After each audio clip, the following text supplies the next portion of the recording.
Nail Worship, test episode number 2 to hopefully actually get released. What are we talking Yes. about today? Karp Rye split on Troubleman, 1995. So this was your pick. Do you want to introduce it? Thought it was an interesting record to discuss because it's kind of like, to me, the beginning of like a very major shift in sound and hardcore. I don't even know if you could call it even, this isn't even a hardcore record in my view. But, with Rye, but then also, like, I think it was, like, for a lot of us, the introduction to Karp. When you brought it up, I was immediately like, yes. And then that had this weird effect because I actually realized that, yeah, there it is. There's so much to unpack about this record in terms of cross-pollinating scenes, the package itself, and the songs on it, and like what it signifies for, especially for Rye. To me, it's very difficult to talk about Karp because I wasn't really a Karp fan, and this didn't necessarily make me a Karp fan. I don't own this, which I'm like surprised by because I literally own every Rye record, and I was shocked that the Karp song that I thought was going to be on it, it's not even the one Karp song I know and listen to. When I went to listen to it, I didn't recognize Romancing the Italian Horn, the second song by Rye. I was already weirded out where I'm like super excited to talk about this record, but also it was like discovering a new record. I should first say that, like, my introduction to this record was not good. I bought the record from Aaron Turner, and, he always had, like, he had, like, the biggest merch distro table at those shows for a little while, it seemed like. So he kind of had everything. Do you remember that? Like, he would have like everything. Like, it was like Newbury Yeah, Comics. he'd have like June of 44 records and random 7-inches. The full spectrum. Yeah. So I think this had just come out. I bought it for Rye. Didn't really know much about Karp other than like I'd seen ads for some of their records maybe in like MRR. I don't know. I mean, they were really like left field for a lot of us. Like, I don't think anyone outside of I don't even know what scene they'd be a part of, but it was like K Records, I guess. And I don't think a lot of people in the hardcore scene were too familiar with K. I bought it. It was scratched or warped or something, so I could never physically listen through it. And it made me kind of hate the record. Like, my impression of this record for years was just like the opening riff to whatever the first Rye. Yeah, White Jesus of 114th Street. Yeah, that like great riff, but then it just like I could never listen to the thing the whole way through.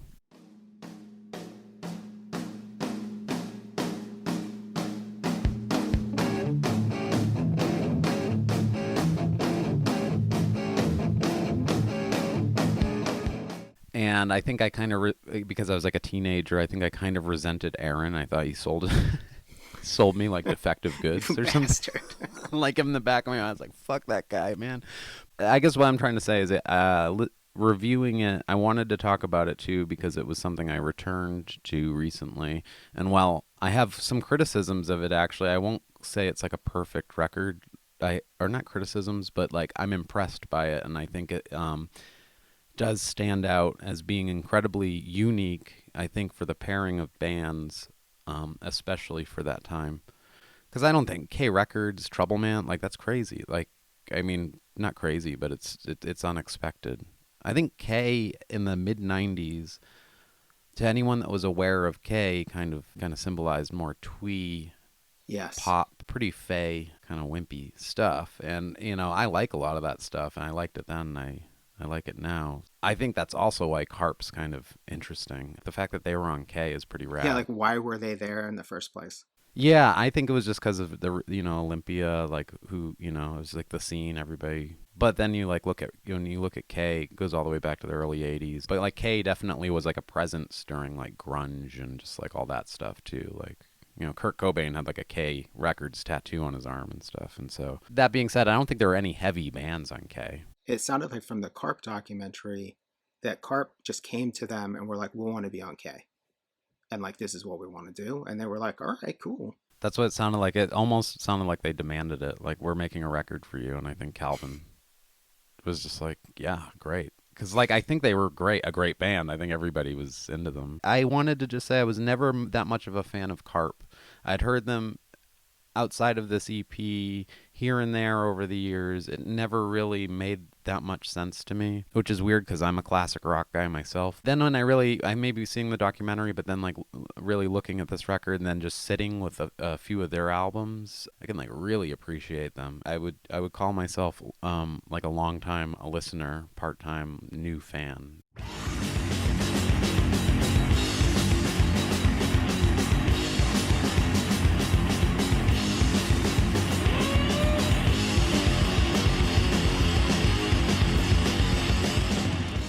And then like the Rye side, I think my only like major criticism of this record is that it's sort of like the Faith Void split. Like it's not that cohesive of a thing. Like the two sides are the bands are so different. The recording quality is very different. I think the Rye recording feels a little hollow and cheap compared to the Karp or something like, but it works. I mean, because that's what Rye records sounded like then. I think I love that kind of quality. It's just like when it flips to the side B and you get into Rye, you're like, whoa, it just feels. But I kind of like that too. It's sort of like the hot and cool side of a pillow or something like that. I don't know. Like it's a good record, and the Rye side's excellent. This is like some of my favorite Rye stuff. Yeah, I have a lot of the same feeling. Like one, I wasn't familiar with Karp and didn't really become a fan necessarily. I mean, it's weird because I guess I never really listened to this record. We must have put like White Jesus of 114th Street on a tape and just listened to that on repeat. And then later that's on their first LP, which I've listened to like no end. So I totally know that song and it's one of my favorite Rye songs. But the other song I hadn't really listened to, I think that you're right that one of the most interesting things is the fact that Mike from Troubleman put Karp and Rye on the same record. He clearly saw them as kindred spirits. And judging from like the insert in the lyric sheet, they saw themselves as kind of kindred spirits. These bands that are super serious, but don't take themselves seriously, have a sense of humor, and are willing to like sort of poke fun and stand out. Like just the fact that Rye is basically doing early 90s emo, but singing about just talking basically. You know, like the lyrics of White Jesus of 114th Street are just all over the place. You know, it's like no need to fear, baby daddy is here. Doesn't take too much time to get over it. White version of Red Fox, Hano's album really rocks. Like, well, why? That's almost like a Griselda lyric. Like, why is that last line even in there?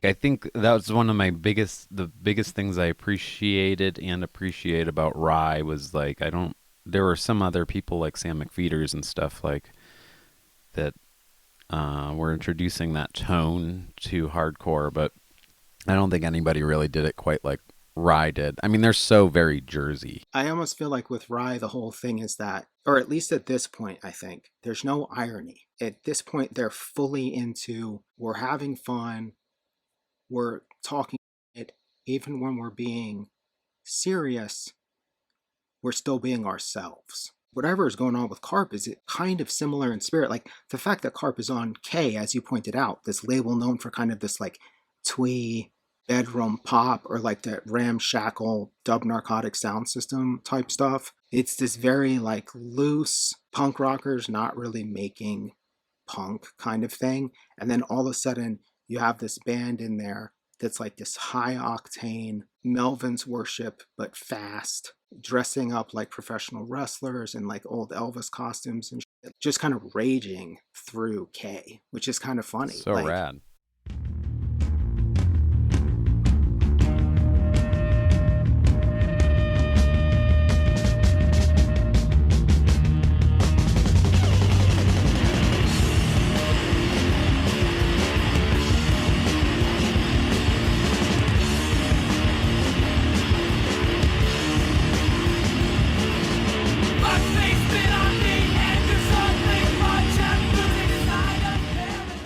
both bands are sort of like doing a thing that's like totally out of place within what they're doing.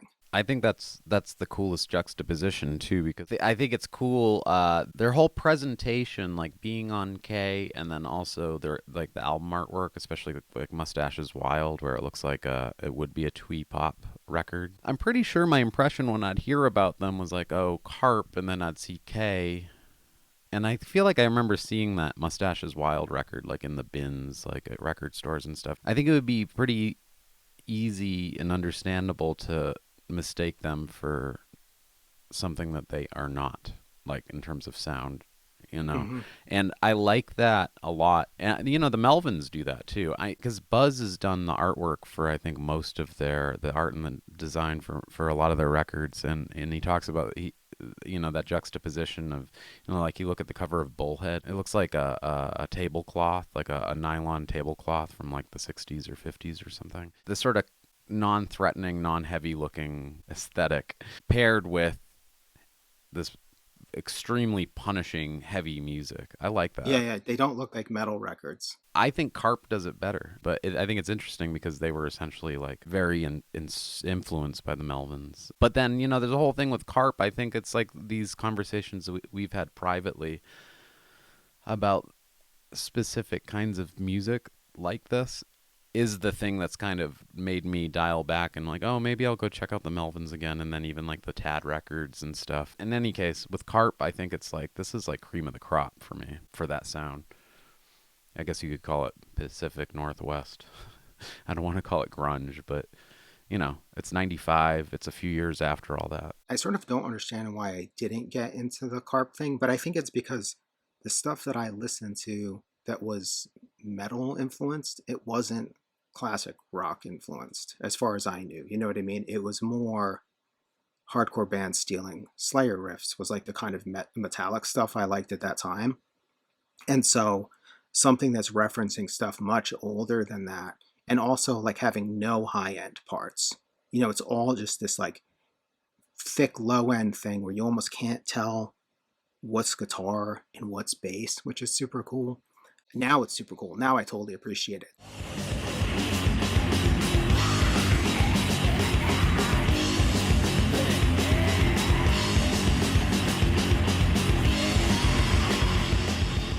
The one thing I could appreciate at the time was the degree to which the music just felt like a force, like coming through, that very few hardcore bands I think could pull off. Like where it doesn't have to be fast to feel like it's pummeling you. I'm trying to think of a band that like at that time that had a similar sort of vibe, and it's like maybe Shotmaker or the Angel Hair 7 Inch on Gravity, where like everything just felt like it was all moving together at once, like a wave coming at you. Whereas a lot of metalcore was fast but boring, or it was slow Yeah. but not rhythmic. It was just like chugs and like high end sounds. And this is just like gestural. I mean, by 95, I was pretty much I was already almost out. I wasn't paying attention. This is actually kind of one of the last like hardcore records I think I bought before I was just done with the whole thing. But yeah, post Earth Crisis, Snapcase, whatever, it just became like you would just, there's so many bands that just like they were just like collections of riffs. There were no songs, and that's the thing I love about Karp. They obviously have a pop sensibility because the main track on, you know, what is it, Get Your Hands Off of My Cake or whatever, Cheap Trick reference in quote in it.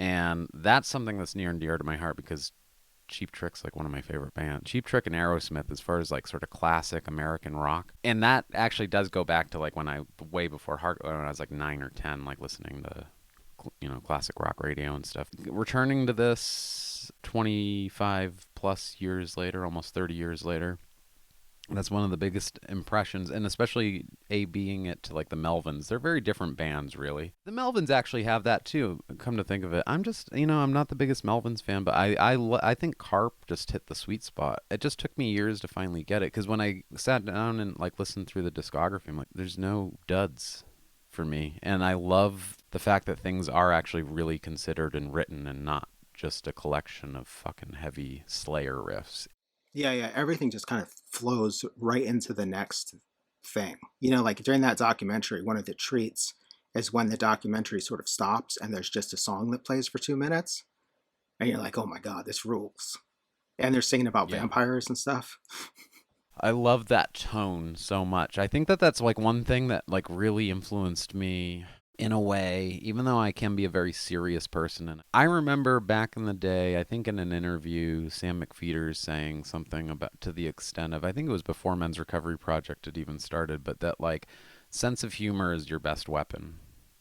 And I mean, I think Born Against records are like the best example of that. The shit's like, Especially towards the end when they're jaded. yeah, it's just so good, though. It's like it's very. I mean, the Dead Kennedys did it too. I mean, I just love that. And with Karp and Rye and I think it was also very indicative of like 1995, like mid 90s. Things were just really weird by 95. Like, do you remember like the last Antioch Arrow record before they broke up? Yeah, yeah, the one with the keyboards. You could look at it two different ways. Things were really rigid and people were becoming ultra conformist. You were either wearing like giant clothes or you like looked like Spock. Like it was getting kind of goofy in a lot of different ways. And this is why this record's so refreshing, because neither of these bands really, they're just doing their own fucking thing, and they happen to be incredibly funny fucking people. Like, look at the Rye side of the lyric sheet. I love it. It's so kind of childish and stupid, but the fact that the lyric sheet leads off with, "Hello, we are the Rye Coalition, and this song is called The White Jesus of 114th Street," and it goes a little something like this. That's fucking funny to me. And then the Karp side of the lyric sheet's even funnier, like, I mean, it's juvenile humor, but like, I think it was much needed. By 95, like Heart Attack was full swing. People were taking shit very seriously. I now appreciate everything about this record so much more now. Because, like, it comes out, it's got this cover, and it's got this kid with, like, a Star Wars, like, Chewbacca It's ammo rad belt looking. on, but with all the Star Wars action figures in it. Who knows? Maybe it's somebody in the band. Maybe it's a photo they found. Maybe it's an old ad. That period, there would be all these like little kid like gestures and but like in emo, like lots of little kid stuff going on. And then Yep. looking at that now, the kid has this smirk on his face. They're kind of making fun of the Star Wars thing, I feel like. Because you remember all the straight edge kids were all obsessed with Star Wars? Yeah, yeah. And it's also like this kid's the shit because he's got all the action figures. He's got this smirk That's a on great his photo. face. The other thing that's funny is it says on the cover, Karp, Rye Coalition, split 12-inch. If you made that now, there would be maybe an argument to put split 12-inch because you'd probably see a little square on a screen.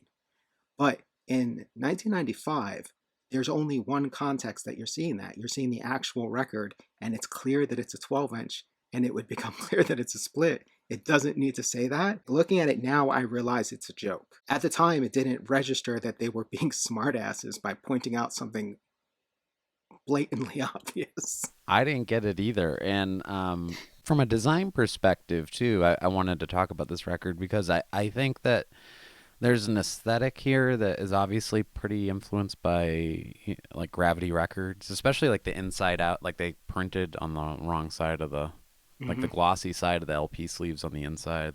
But it looks great. Yeah, looks awesome. And especially with the print on it, the photo looks so amazing printed on this gray, and would not look so good, I think, if it was printed on the right side of it. But I wanted to say about the design aspect of it, the fact that it's like Letraset type, and the lyric sheets look like they were dashed out in 10 minutes. And then there's a little Troubleman insert that lists like the catalog, like a Gravity style. It's pretty much like Yep. a copy of a Gravity record. That aesthetic at the time, I think, has held up really fucking well. Like it's like it's very would it be Dada? Yeah, yeah. Collage together sort of type because that press down type, it's so difficult to line it up. It's easier just to be gestural and let it kind of flow. And if you run out of A's, you got to switch to a different font or whatever. Yeah, I have a bunch of this stuff. I love working with it. If we wanted to talk about like what the, I mean, we can only imagine what the thought process and design process went into putting the look of the sleeve together, but I think it was very low effort. I think it's a Karp. I mean, not Karp. Rye and Mike Simonetti in someone's kitchen. Yeah, like in 5 minutes, The Fall had pretty great album covers. It was like in some interview, he's like at a bar. He's like, if I can just arrange this tabletop to look like the album cover, give me a pen, I'll just write the name of the band. There's real art in that. I think there was some awareness of that with Troubleman in general because there's a look to it and it looks fucking great. And it looked great then Hmm. and it looks great now. And again, though, you can see where the derivatives, like the Frail records or whatever, where it got stupid, where everything was getting printed in manila envelopes for a little while, like in the mid 90s. Me and Kim did a mail order distro for however many years. Yeah. There was a record that we got like a few copies of that I just thought, oh, this is done. It's dead. It was a manila envelope, manila folder, cut to 7-inch size, black and white photocopy, just taped to it on one side. So the photocopy was loose. And then, like, Wow. I don't even remember if it had another one on the back, and it wasn't even in a bag. And I was like, oh, this is done. This is just like hit it like you know, my friend Brad who did the channel 7-inch, you know, his Oh, the yeah. channel 7-inch was like in a manila envelope, and they somebody worked at Kinko, so you could like pick a substrate, a font, and a sticker color or whatever, and then like make a a roll of stickers. Yeah, and that's how those were done. Like there were two pressings, so there were Those two look sets of cool. stickers. It was cool, but it was already at the point where the art was gone. Because you know how like the Gravity stuff, those records were cool, but when they repressed them when they had money, they were still cool. All Yeah. this stuff that started to happen by 95, if you could afford to print it, it was going to look bad because it was already had gotten so lazy and stupid that it was like out of control. You know what I mean? Like, oh, Right. we'll just make a photocopy, sort of tape it. Like, whereas Gravity were trying to hide that they had no money. Every cover was hand cut and glued into a pocket sleeve. They were Right. basically like, if we had $500 to $1,000 extra, we wouldn't be doing this insanity that we're doing. But like we believe in the thing, it's worth it. Whereas what everyone else saw was, oh, I just put this in an envelope with a sticker. Sweet, done. That's the difference, right? Like I think that like when it caught on and became kind of trendy. I mean, I don't know why I shouldn't use Frail. I shouldn't throw anyone under the bus, but those Kidney Room records to me, there just seemed to be too much going on and there's glued all over everything and manila this and it worked a lot of the time, but I think the most brilliant ones were the ones that were like, was it the Gravity release that just got a bunch of LP sleeves from the thrift store and unglued them and flipped them inside out and screen printed? It was like the Heroin 12-inch, or was I've it not seen Anti-Dark that. Arrow? I can't remember now. There's a record I have somewhere in my collection that, and I think it's of some of note label, but they're literally used LP sleeves that were like split open and flipped inside out. So it's sort of like this Rye thing where it's like this grayed out, like kind of more That's textured awesome. stock, and then screen printed, and that's fucking amazing. I mean, that's something I would do now. Like if I could only afford to like press the vinyl and needed to fucking solve for X to get the sleeves done, like I would borrow that. That's a really good idea. There were a lot of really good ideas. You know, the Manila envelopes I think were a good idea too. It just It got I'd out of always get control. paper cuts from them when I'd be trying to find my Oh, records and shit. as an object, it's cool. Like the Carp side is like clearly Carp had fun piecing together their lyric sheet. Rye made a lyric sheet that looked like a 90s emo record, but Yeah, I then love that. has like their insane lyrics. Really great lyrics. Oh, Actually, on totally. both bands. I mean, it's great writing. God. I was listening to it and reading these again this morning, and I was just, even when it's being, like you said, like, I think it's the second song where he's just taking the piss out of, like, emo. Like, where he's just like, Sugar Ray's lollipops and roses. There's nothing like a dame whispering sweet lullabies. Just like hilarious. I don't know. Pretty unrivaled. I don't think there's anyone quite like Rye, actually. And I'm not the biggest Rye fan. I listened to everything today, but I started from the beginning and listened up through the Lipstick Game. And I realized that Rye is a really important band. I mean, I saw them early enough to buy a copy of their demo. Saw them sort of at every interval. I think the only time I never saw them was when the Lipstick Game came out. But then after that, I saw Rye a bunch of times from like 2002 to 4, to something like that. So I'm a fan of them from their entire career, and I realized that like to me they're very important because they were always engaging. But the thing that struck me about this record is that this is where they ditch hardcore. But like one thing that I feel like, and this is gonna be super pretentious, is that Rye are to hardcore or emo or whatever what Robert Rauschenberg was to abstract expressionism. I like the form. I do not have time for the content. It's nonsense. That's what I feel like Rye did. What was it? The content? You know, like the abstract expressionist painters being like, I'm communicating my inner landscape. And to someone like Rauschenberg, is like, your inner landscape is a bunch of paint thrown together. That's red. Or like, Right. red is passion. And Rauschenberg's take was, no, red is red. And I feel like Rye were like the same thing. Like, it's when the 7-inches, totally of the same milieu as like the Hoover 7-inch, the early UOA stuff, the early Gravity stuff. Like, it's, Except they're like Lenny Bruce. It's like that compared with yeah, like stand-up comedy. except they're also screaming. So like you can sort of make out the lyrics, but they're not as clear as they would end up getting at this point, where like they're shouted enough that you can really hear everything. And I think what's interesting is that like through each release they shed more and more of like being part of a scene. And by the time you get to this thing, they're fully into this kind of choppy touch and go sort of thing.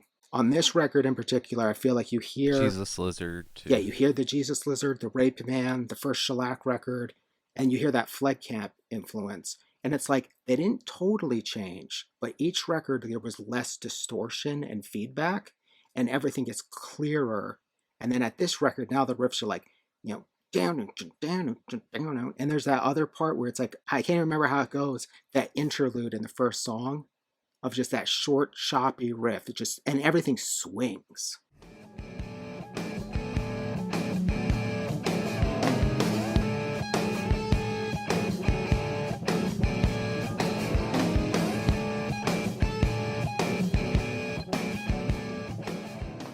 I noticed that when the first 7-inch came out, I almost kind of disliked it after a while because it was too, it's almost like food it's like so salty, but like they have such a distinct guitar style and I don't think it's a bad thing. It's just, it actually gets, those riffs get stuck in your head, those little like, because they're like these little melodic. I know exactly what you're talking about. In Rye, there's a few things that distinguish them in terms of sound and tone. But I wanted to say about Rye that by the late 90s, they weren't on my radar. I was just into different stuff then. Like I had really departed hardcore. I think by 99, I think my favorite band was like Royal Trucks. Which, so again, then in a lot of ways that shit relates because Royal Trucks, while brilliant in their own way, they had a lot of comedy and like a lot of sense of humor, and they were constantly kind of in the same way, they're kind of taking the piss out of indie rock their whole career, and it's great. And so there is sort of like an analog there. Little fun fact about Rye, I think my old band, not from the 90s but from like the 2000s, my total classic rock band, Township, who still exist. We played CMJ in 2005 down in New York. For some reason, we played a Gern Blanston showcase. I don't know how we got on that. Somebody must have known Charles. I think it was because of my bandmate or something who was in the Cancer Conspiracy. I forget what label they were on, but in any case, Rye was supposed to play, and they broke up the night before, so they didn't play. And I think that was like the final time they broke up, right? Like, or did they get back together? They're back together now, and they got back together for like a reunion show in maybe 2014. But now Okay. I believe they're together. Like they're writing songs. Oh, that's great. I didn't even know that. I actually saw a clip of them from 2022, and they sounded so good.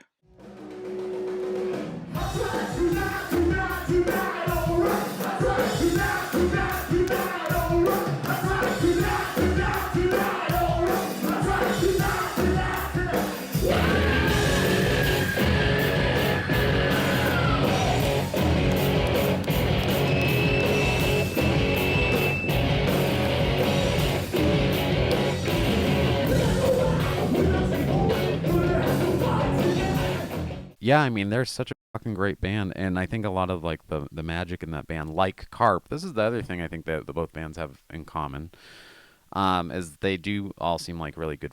Well, it's unfortunately, I guess we only have like one guy from Karp that's operative right now, Jared Warren. But it did seem like the magic of those bands when they were in their like prime was that they were all like pretty close friends. I think that that's the biggest appeal for this stuff for me with the humor is it does seem like inside jokes in a weird way. Like, you know, like those lyrics I referenced, I'm sure they were laughing their asses off when they were coming up. Like, okay, well, like when they were finishing off the song, and they're like, okay, so like they're in on it, and it's fucking great. I think the reason why I like it, and you can probably relate to this too, is because we're both from New England and from relatively the same part of New England. Like, I think everybody I knew was kind of like this, like funny, and like didn't take shit so fucking seriously. It's pretty strange that none of the bands, except for maybe later with like Chinese Stars and like Arab on Radar and stuff, were really taking this sort of tone. It was all pretty serious. I find this stuff very relatable on a lot of levels now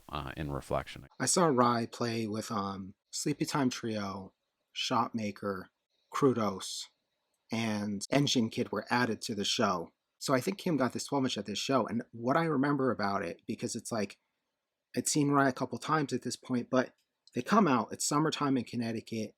Ralph's got on like a giant knit winter hat and one of those like leather Donnie Brasco, like brown leather coats, like a 70s mafioso guy. It was the middle of summer?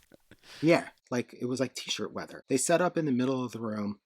God, there's definitely a thing to talk about here about how weird and foreign it is to describe the hardcore scene of this time period. But so it's like they play in the middle of the floor, everybody's like sitting, and then there's like people kind of standing behind that. They set up a boombox and they're playing some blaxploitation movie underneath their set, which is clearly a reference to what Hoover were known for doing, which was to play tapes of televangelists or preachers underneath them, and then Hoover wouldn't say a word. They would just play, and in between songs you'd hear somebody quoting Genesis or telling some like parable. With Rye, they're playing these songs, and then when the songs stop, you hear somebody being like, "Bitch, where the fuck is my money?" And then they start again. It was awesome.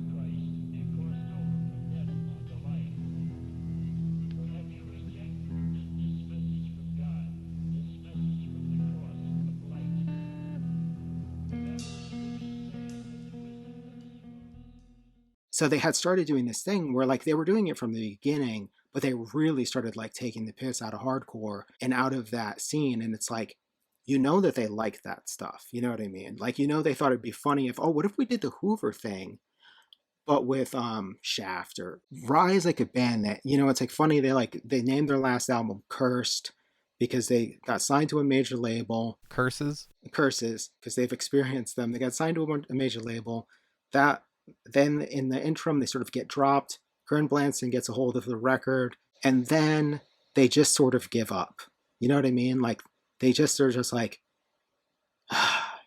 enough. You know, we were talking the other day. I got to dive back into the catalog. I quickly put on Lipstick Games and I'm going to call it Lipstick Traces after the Grail Marcus book. But I don't know what it is. That stuff doesn't. I think when I was younger, like I would have been into it then. It's a little too close to the classic rock Bone for me or something by Curses, because it's like that's the shit I was trying. In a way, my band kind of approximating a similar tone, not sound, you know, but like not so tongue in cheek, but just same deal. Like, I was listening back to my an old record of mine. I was like, yeah, this is like definitely some like weird hybrid of like Mudhoney and AC/DC worship or something like that. And the only things that preceded this release were two 7-inches, right? Like there's the Teenage Dance Session Yep. 7-inch. Was that on Troubleman? Yeah. The record that I want to point out for the record, what's that horrible band from Sweden called? The Refused. Refused. Refused. They like copied that completely. I mean, Yeah. which is hilarious because Rye was just copying like a 50s dance, like a teeny It should bop also be record. pointed out that one of those Refused songs on that record is a Hose Got Cable song. Oh my It's not, God. it sounds like a Hose Got Cable song. It is a Hose Got Cable song. Yeah, I'll talk shit, not for long, but that band fucking sucks. What a bunch of posers. I mean, it's Sweden, man. All they do is copy people there. It's crazy. But Have you heard that story about how Swing Kids toured Europe? It was like this terrible tour, like no one liked them, or in their perspective, no one liked them. But they played this one show with all these straight edge bands, including Refused. They played like some fest, and they just got kind of glared at and like next time they, vibed. Next time they come back, Refused looks like Swing Kids. yeah, they have high water pants and white socks and white Yep. belts and Spock haircuts and all that shit. Yeah, see, that I think was the flip side of if we're going to discuss sort of the burnout of hardcore for me by about 95. I was as sick of that kind of conformity as I was with the straight edge, like baggy jeans, like basketball jerseys, all that stuff. But a lot of people I like and respect their taste like Refused, and I never understood it. I don't want to tear off into this, but I think that there is a relationship because to the Rye conversation because they did, I guess, also steal a Hose Got Cable song, but also, which I did know that. I guess you could say they stole the creative direction from Rye for their LP. And to Yeah, yeah. me, I have to say, it's like, and I know he'll probably never hear this podcast, and I love him. He's my oldest friend, but I remember like friends that I grew up with in hardcore, like kept who would give me shit for like, oh yeah, UOA and Rye and all this stuff. Be like, there was this division socially where it's just like, yeah, you have terrible taste in music. You like Antioch Arrow.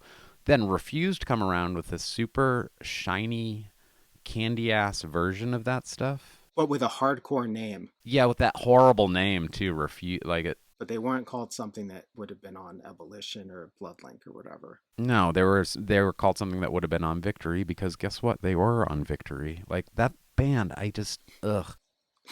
Just remember feeling very like I don't know, just like, oh yeah, so you like the bad version of what I liked, like, you know what I mean? Like, it felt kind of like in high school when Nirvana broke, and it was just like the jocks were sort of trying to be into like the stuff that you were. That's what it felt like with Refused. It was like you guys are fucking so Johnny Come Lately. I will level generally the criticism against Sweden as a country of being guilty of that same move over and over and over again. The Hives are like a copy of like an American Goner Records band, like Soundtrack of Our Lives, like on and on and on. You could name all, and it's just all copycat shit. The Helicopters, I think, were a great band, but they're just like a copy of the MC5. Anyway, or Sonic's Rendezvous band, really. But back to Rye, Karp split. Well, that's like another thing about them, right? Is that everything they do, it seems to, like it's weird to look at it in retrospect and realize that maybe they were smarter than they seemed. That Teenage Dance Session looks like the kind of that these like emo bands of the time were doing. You know, I think because of the way they danced, like the way Ralph danced at early Rye shows, where he like danced like Elvis, they got a lot of comparisons to Nation of Ulysses that ultimately aren't fair. They really sound just much more like they should be on a set with Hoover, UOA, and Heroin or something like that, or Angel Hair. But then you look at it now and you listen to it and you're like, this is a fun, danceable record. It's got like swinging riffs. That when they call it Teenage Dance Session, you actually go, this might not be emo kids being cute. They might be serious masking it as emo kids being cute. Like when they do in interviews kind of gloss over their early days and just say, oh, we're just a rock band from Jersey. But that's not true. Like you were wearing cardigans and dress shirts and dancing like Elvis and trying to sound like Yeah, to Hoover. some extent, they were still like teenage hardcore kids that Yeah. were. I mean, everybody was guilty of it to some extent. They do that. Then they make a record called New Sheriff in Town. And you're like, you think it's just them walking around, joking around. And then you realize that as usual, it's like them middle fingers to everybody.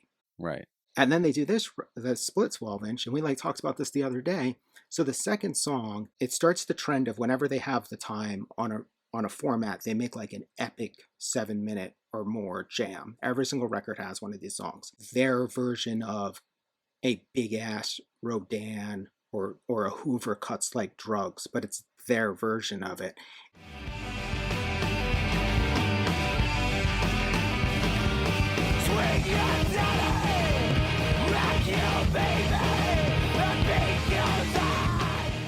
This 12-inch has one of those songs, and they make like this really cool kind of Jesus lizardy hyperactive tune that then all of a sudden stops and goes into this like driving pretty, maybe like the pretty moments of Mineral or Juno 44, or not Mineral like Rodan, or maybe a band like Mineral. It's like they decided, oh, you guys want pretty now? We're going to give you the prettiest thing you've ever heard, and we're going to do it so much better than you guys are doing it. And in 10 years, no one will be embarrassed to listen to this because we didn't write a bunch of ass lyrics about our feelings. Instead, we said stuff like plip plop, my love is like a raindrop. It's so fucking brilliant. And it's epic. Yeah, and the thing is, it still has feeling to it too. Like, I don't know, like you could take it both ways, where it's just like, haha, like I mean, I know exactly the part that you're talking about where it shifts into the melody. There's like a break, and it's so good. You know, it's just like,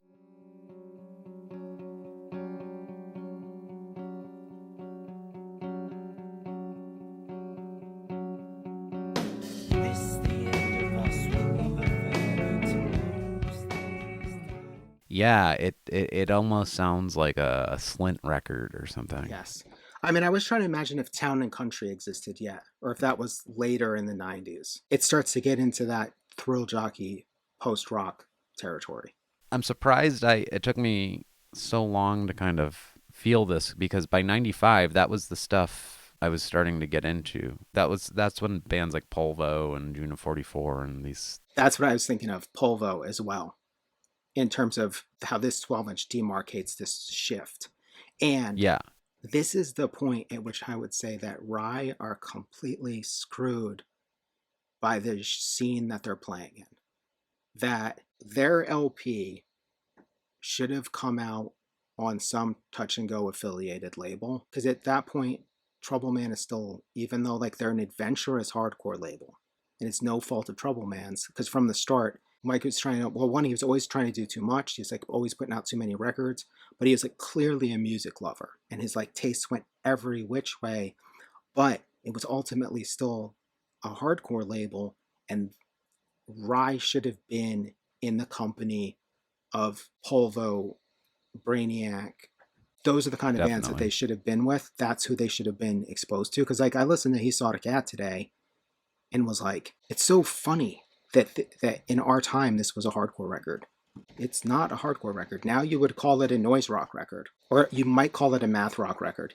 And then I think when the Lipstick Game comes out, they're even further down that road of they should be on Touch and Go or something of that sort. Like that kind of aggressive guitar music that's fun. Yeah, I think they were just like super. They were one of those bands that were pretty well ahead of their time, and I think it's why I mean, it's not that they were so ahead of their time that nobody understood, because I think people loved them. You know, the right people loved them, but they very easily, you go back and you listen, and they could have been pretty big, I think, or bigger than hardcore. Like VFW halls, and you know, they eventually kind of went in that direction. But same with Karp. Like I listen to Karp now just to like bring it back to the other side of the record real quick. I don't know. I almost wish there were more bands like this, and there might be, but they're probably not as good. It's probably bands like I'm imagining like the less cool version of like this mix of like sludgy, heavy down-tuned, fuzzed out, I don't want to call it doom metal, but mixed with like pop with like hooks and stuff. Mm-hmm. I can't really think of too many bands that do it quite like Karp. I'm not saying everything's a hook, but I think there's something about the vocals in Karp. Yeah, catchy and kind of like, they almost remind, like his vocals remind me of like, and I'm not a fan. I regret invoking this band's name, but like they almost seem like they listened to Kiss as kids or something. There's like I'm a sure Paul they did, Stanley you know? kind of like fist pumping. Well, it's like somebody reviewed Repetition, the Unwound record, and said the singer does that Kurt Cobain thing where somehow they can scream in key. And that's Oh what Karp yeah, reminds me of as well. I mean, to me, when you yeah, watch the he could sing. documentary, it really makes sense why there's big crowds going ape shit. Wow, which by the way, I got to send you, if this is off topic for one moment. I found this amazing Mudhoney show that's in Tumwater. And like in the note, I'm like, whoa, because now that after watching the Karp doc, I didn't realize Tumwater. It's like, I don't know. It seems like it's the Washington equivalent to like Fall River or like just like Nowheresville. Like you wouldn't think there would be like a show, but there's like a Mudhoney show, and it's so fucking amazing, the energy in that room. Like it really, I think like that's the thing. We're not from Washington, but like I think that scene just in general, I don't even want to put it on a label, because I think it was just like the bands in Washington of like the late 80s, early 90s, the relationship they had with the audience and the relationship the audience has with the music and the band is pretty unrivaled, and it's almost foreign coming like to a New Englander, because Boston shows, dude, I know people went off at hardcore shows and that was like one thing, but just generally speaking, I think a lot of touring bands hated playing Boston, because you'd play the Middle East and you would be pouring your heart out playing the music, and your fans are standing there staring at you, barely bobbing their head. Like there's like this like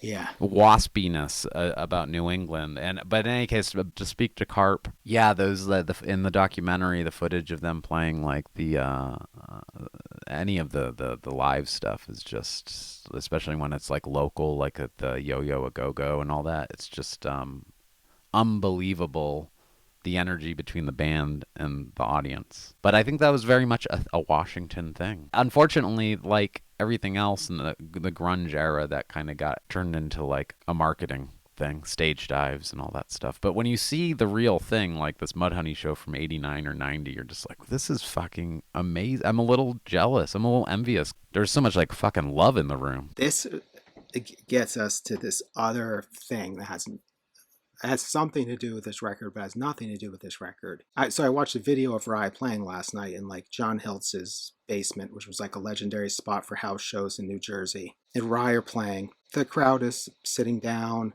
kind of patting their hands on their chest, as people did at 90s hardcore shows.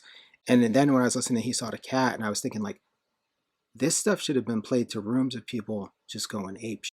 Like, not like moshing, just having a good time. And it wasn't. It was played to people standing there like this, or like tapping their hand against their like side of their pants, myself included.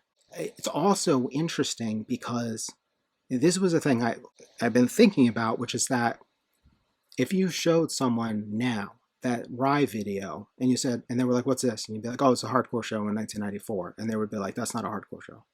That's not a hardcore band. And why are those hardcore kids just sitting on the floor? Like, one thing that was very weird is this moment that produced this record, it's an alternative hardcore scene that doesn't last very long, which I think is crazy, because like, it's like the heart attack. You could just you could call it the heart attack thing, right? Because I feel like that was the central thing, giving out the tenets of what things should be. It set out to be what MRR wasn't, but it became its own MRR dogma. And I was thinking about how strange it was, because like I keep up on hardcore, and at this point in time, you never hear anything surprising. You hear things that are better or worse. If you're lucky, it sounds like Swizz. But all the hardcore you hear now sounds like hardcore, which means either it sounds like straight edge stuff, or it sounds like metalcore stuff, or it sounds like maybe the extreme edge of the screamo thing, when like screamo becomes an actual genre and not a disparaging comment made about Frail. Right. Like it becomes a solidified genre of bands that sound like Orchid, basically. But you never hear something where you're just like, this is a hardcore band. It does not happen. When you say hardcore, do you mean in the sort of classic sense of hardcore sound? Yeah, yeah. And whatever pieces of it carry forward. Because hardcore, it loosened up and then it got solidified again, I think. And in that loosening up, and like this was the thing that was interesting to me, we were looking at those photos from like More Than Music Fest in Ohio in 1993. And the bands playing it are like, they're at sort of two extremes, kind of. You've got like Earth Crisis and Hoover, and you've got Lincoln and Another Wall, and you've got maybe Mouthpiece played, I don't remember. And then you've got the melodic hardcore like Split Lip or whatever. And there's this mix of, Resurrection plays, right? So there's this mix of like, they were cool.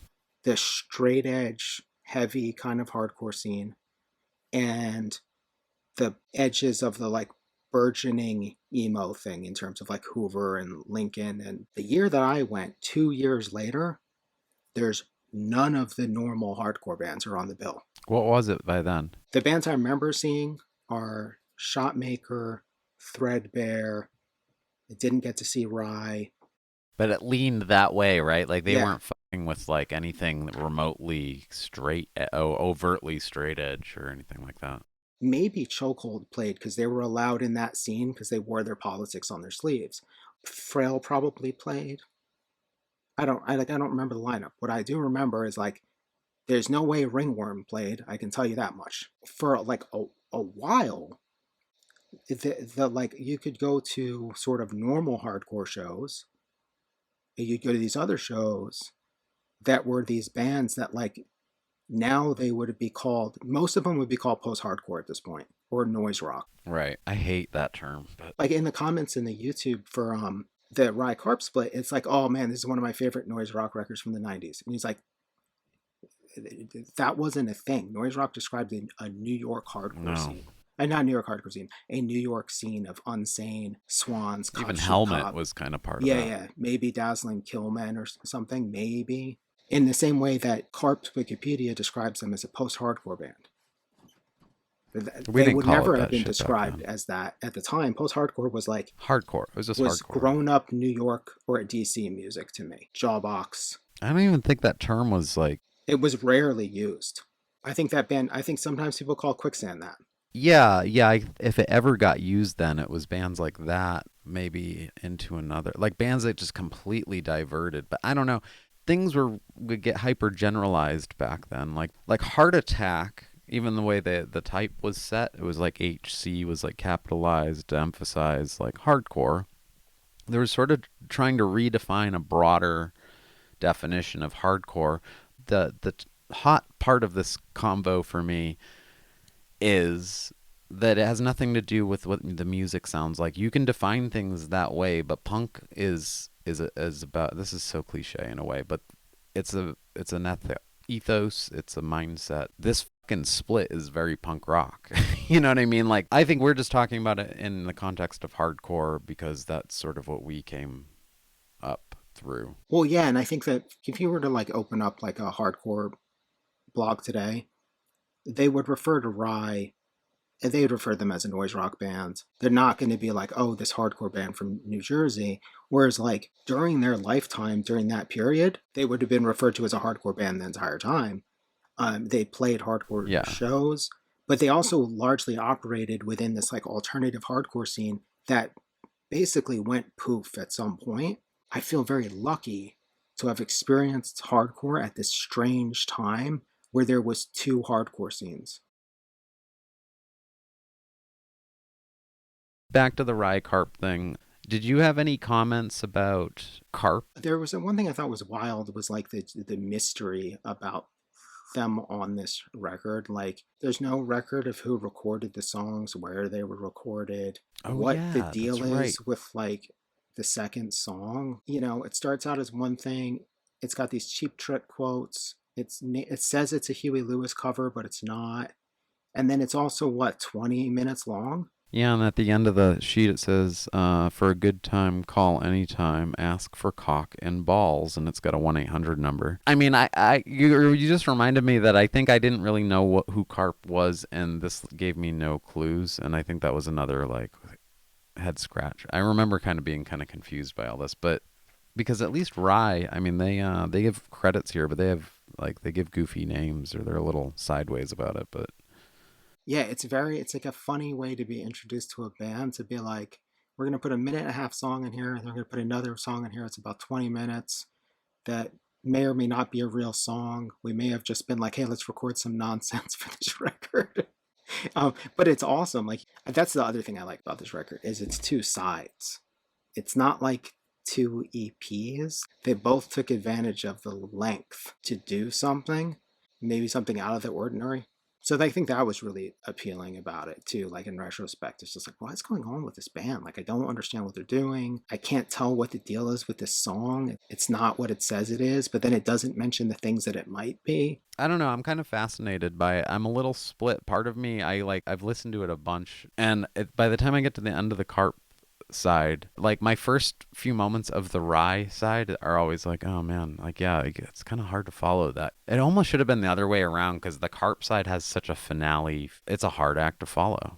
But then Rye, just they have their own flavor, so it works, you know. I think on the topic of Karp and Rye, we should call it.